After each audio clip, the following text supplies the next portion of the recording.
Caps Farming.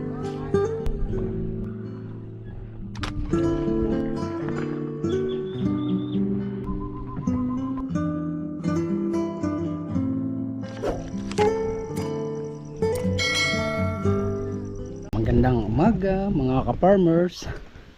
So ngayon po ay maglilinis ulit tayo ng ating pagpupunlaan naman uli ng singkang para pagka-harvest po na rin ay pwede na uling tamnan ng pagka malago na ang ating ipupunlang singkang. So ito yung ating lilinisin. So mga ilang plat din po are. Yan. So naka-apat na po tayo. Yan, mula po doon. Yan, 4, 5, 6, 7. 7 plat po yung ating pagpupunlaan para pag na-harvest na po aring mga are ay pwede na uling tamnan. Ganun po yung parang ipoprogram na natin. So umpisa na po natin ang paglilinis.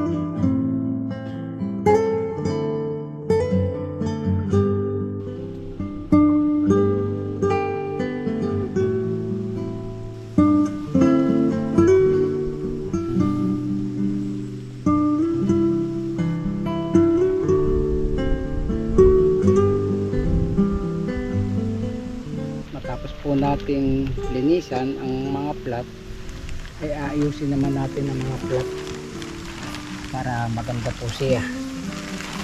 Yan, ayusin po muna natin.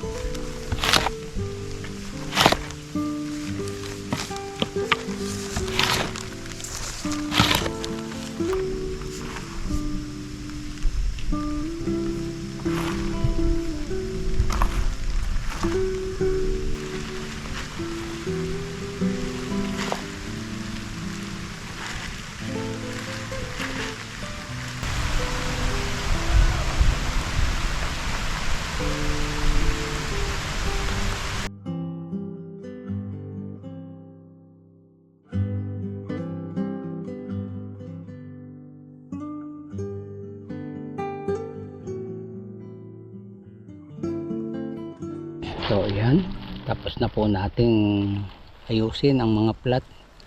Bali ilan yan? 1, 2, 3, 4, 5, 6, papito are.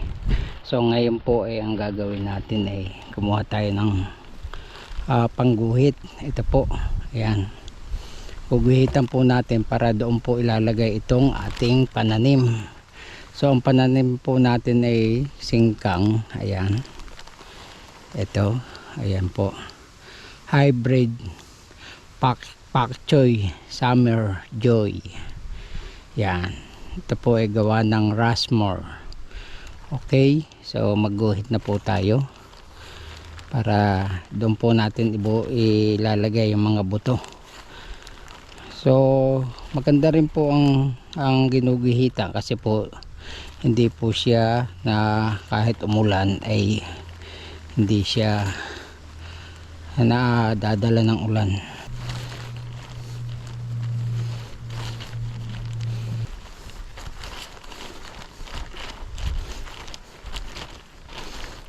Yan, nakaisa na po tayo.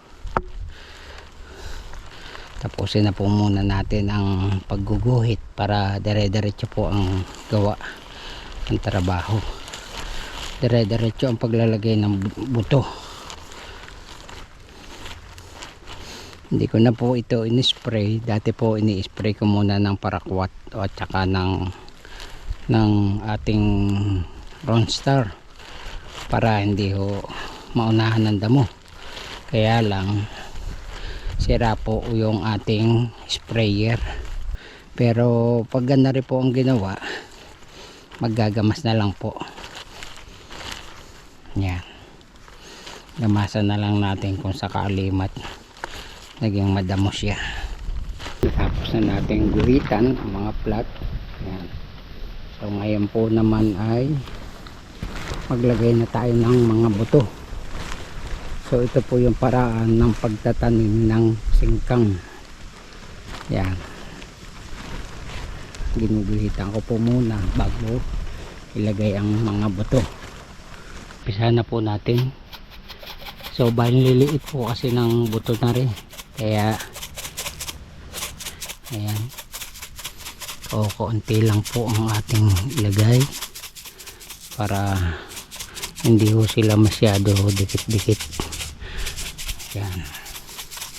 Yung pong nilagyan ko po siya ng gamot na para hindi ho hakutin ng langgam. Nilagyan ko po siya ng insecticide. Kahit po siguro kahit anong insecticide. Yan, mabilis lang po ang pagtatanim ng singkang. Pagkatapos na nanubo na, ay mabilis na ho siya. 45 days lang po are mag-harvest na. Yun.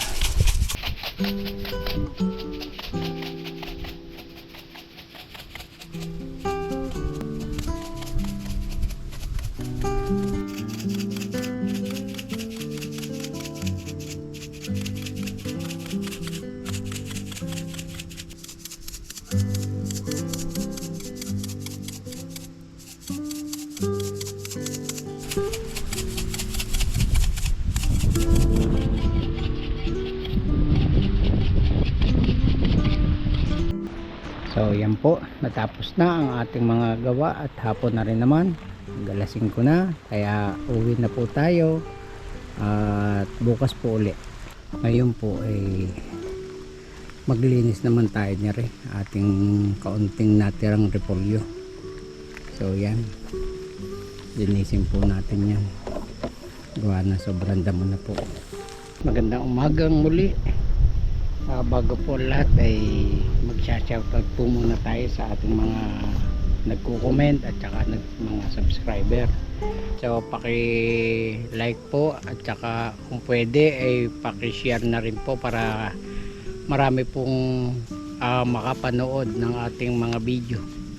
So shoutout po kay Simon Carwana, kay Loida Texon, Mario Susmarino, Nelson Lopez, Julie Cantorne, Marlon Quiachon at kay Mary Rose Bendico.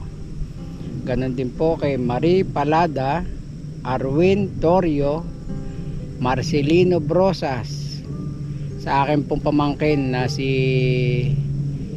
Joy Camagong na magbe-birthday po sa 20. Happy birthday Joy.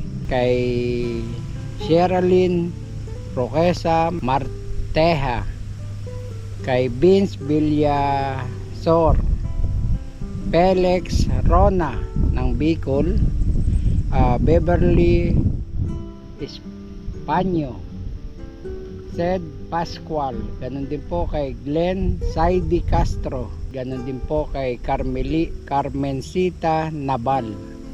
Maraming salamat po mga ka-farmers. At nakakatuwa po na kayo'y nag-i-enjoy at nasisiyahan sa mga video ko. So maraming pong salamat sa inyong suporta. At sana po ay pagpatuloy pa po ninyo ang suporta nyo sa akin. God bless po sa inyo at ingat din po kayo sa inyong mga ginagawa. So malapit na pong ma-harvest tong singkang at meron din po tayong bagong punlang singkang doon sa baba. Yan.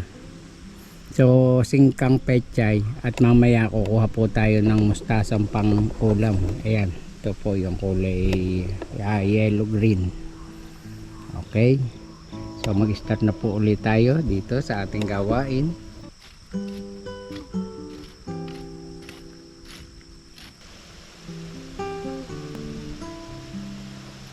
So ito po yung mga repolyo ang tira ng mga ulan na hindi po nalusaw.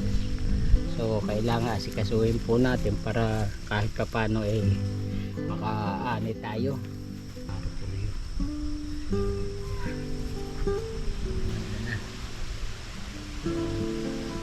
So ayan po.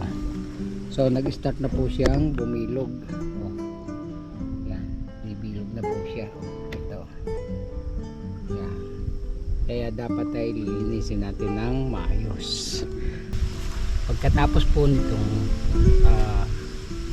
ma-harvest, kung sakali man at bibigyan tayo, ay ayan, susunod na po na rin ay kamatis na mga ka-farmer. Kakalungkot nga lang po dahil mura ngayon ng mga gulay kagaya ng repolyo at saka umbok or Chinese cabbage. So mura po siya, lalo higit sa Benguet, Baguio, mura po ang presyo. So baka naman aabutin ng pagtaas pa rin kasi tapos na sila mag-harvest doon, kaya gaganda po ang presyo kung sakali man. Mga ka-farmers, natapos na natin gamasan itong ating repolyo. Kagandang tingnan, oh. So buhay na buhay at naging maayos po. Kanina ay napakadamo. So okay na po siya. Ayan, oh. Maganda na po. At meron pang natirang kaunti. Siguro ilang plat pa ito, 5-6. Ayan. So bukas na po uli mga ka-farmers.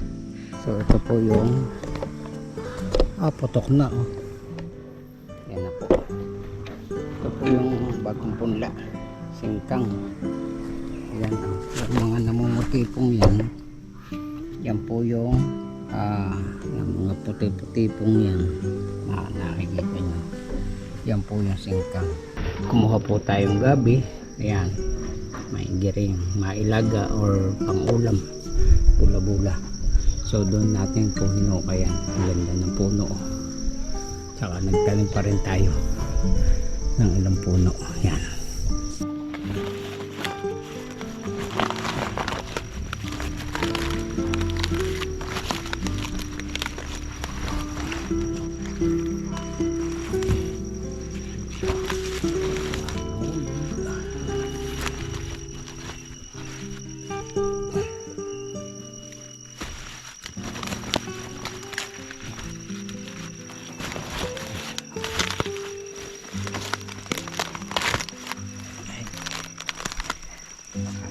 Kadadala.